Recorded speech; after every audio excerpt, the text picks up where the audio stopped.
こんにちは、あやはれです。今日はコンロもレンジも使わない冷たい在宅ランチレシピを5つ紹介します。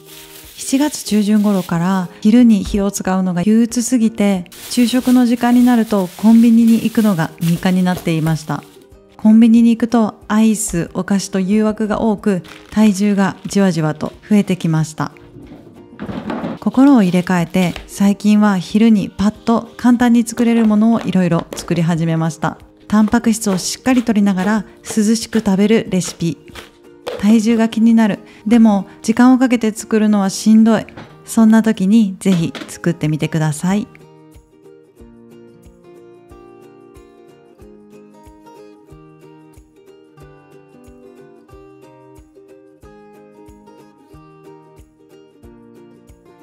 レシピを紹介する前に作り置きしておくと便利なしっとり茹で鶏と温玉の作り方を紹介します。時間がない方はスーパーやコンビニで買える市販のものを使っても OK です。簡単に作れてコスパがいいので、時間があれば作ってみてください。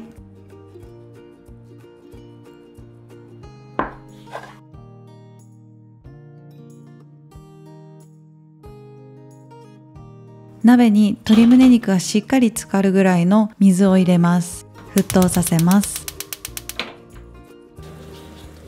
沸騰したら鍋に鶏胸肉を入れます。蓋をして火を止め2時間以上放置します。鍋から鶏胸肉を取り出します。好きなサイズにカットして冷蔵庫で保存します。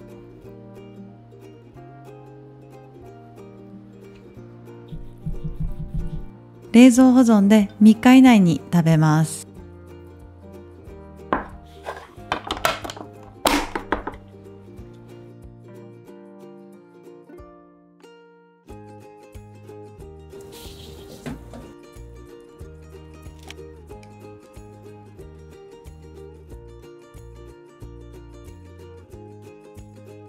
鍋に卵がしっかり浸かるぐらいの水を入れます。沸騰させます。沸騰したら卵を入れて火を止めます。このまま15分放置します。氷水に入れて冷ましたら完成です。温玉は残念ながら日持ちしないので、冷蔵保存で翌日までに食べます。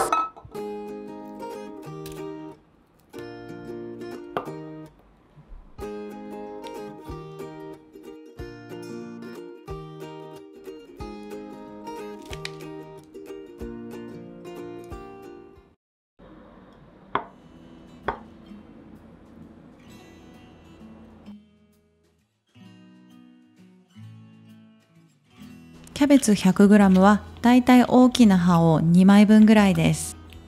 キャベツは水洗いして粗い千切りにします。ボウルに入れます。きゅうりも千切りします。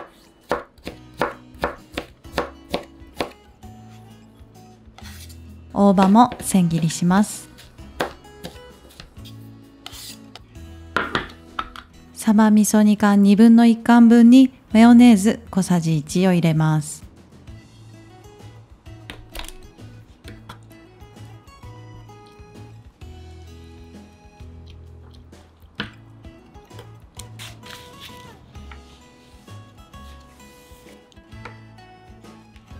ボウルにサバ味噌煮缶を1/2の1缶分加えます。白すりごま大さじ1。全体しっかり混ぜ合わせます。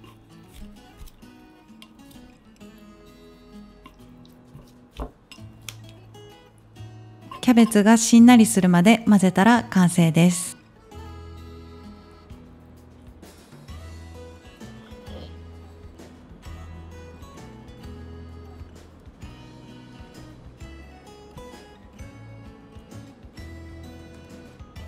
私は食べるときはいつも玄米ご飯 100g を添えます。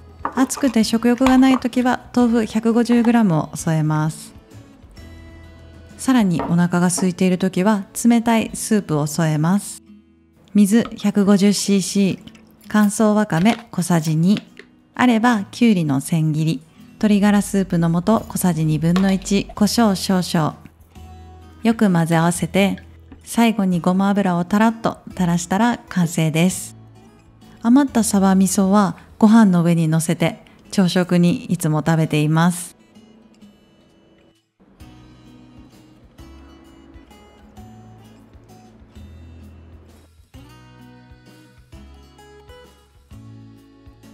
キャベツは洗って粗い千切りにします。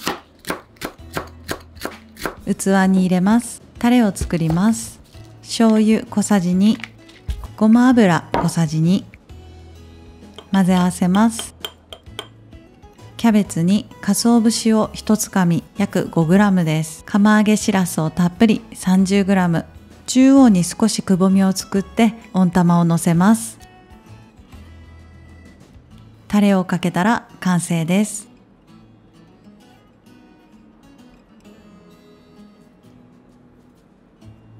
全体を混ぜ合わせながら食べます。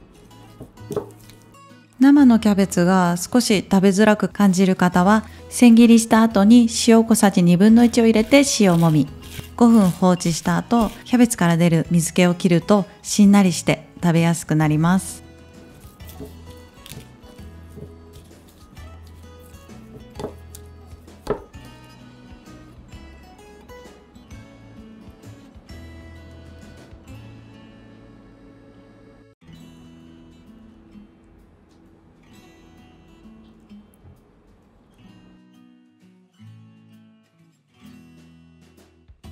キャベツは粗い千切りにします。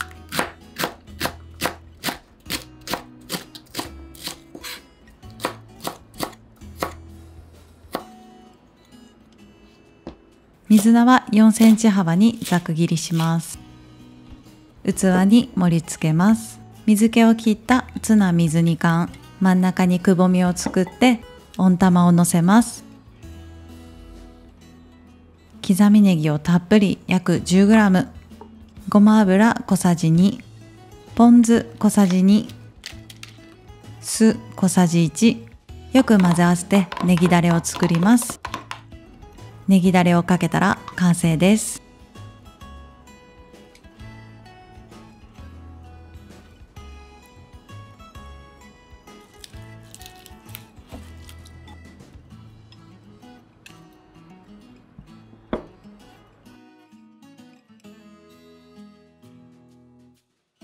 きゅうりは食べやすい大きさにカットします。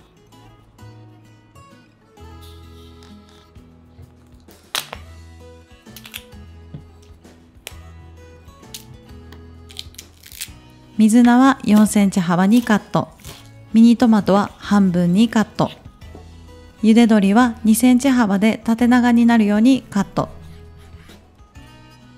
ボウルにオリーブオイル小さじ2、醤油小さじ2、わさびチューブ3センチ、よく混ぜ合わせます。先にきゅうりを入れて混ぜます。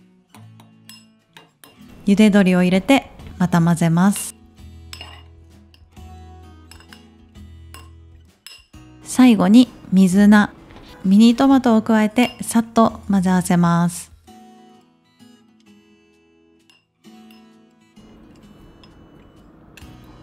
完成です。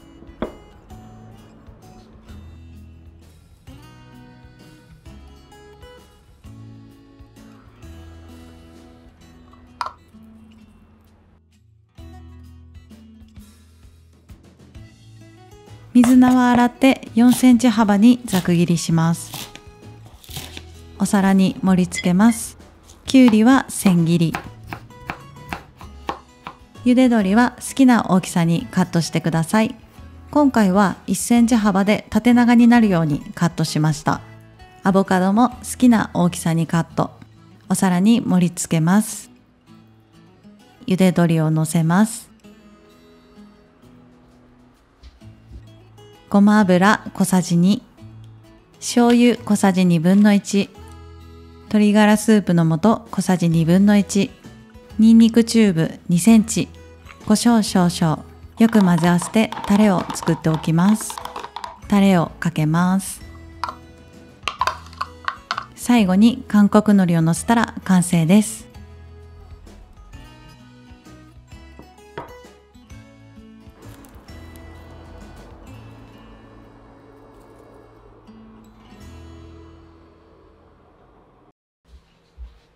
本日も最後までご視聴いただきありがとうございました。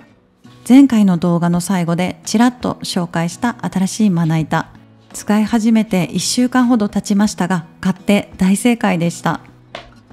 食前期対応のまな板が欲しいという理由で購入したのですが、その他にもたくさんいいところがありました。まずは形。今までのまな板より小さくなるので使い勝手悪くなるかなと少し心配していたのですが、むしろ作業スペースが広く感じました。横に幅があるよりも縦に余裕がある方が作業しやすいということが分かりました。切った食材を一旦置いておくためのボウルやお皿が必要なくなりました。もう一つ、包丁の刃当たりが優しいこと。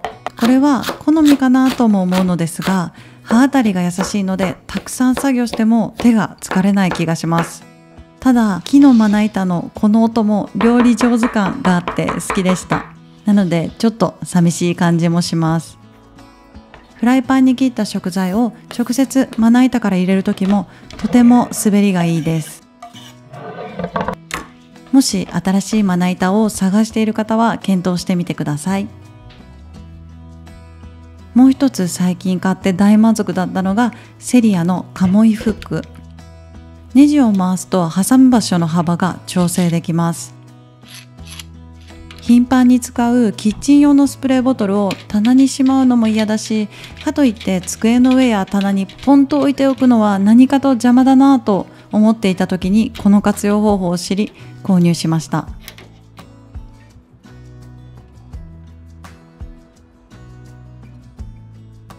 キッチンが快適で便利で居心地のいい空間じゃないと自炊してダイエットを継続することがしんどくなるので、今後も定期的に見直していかなきゃなと思いました。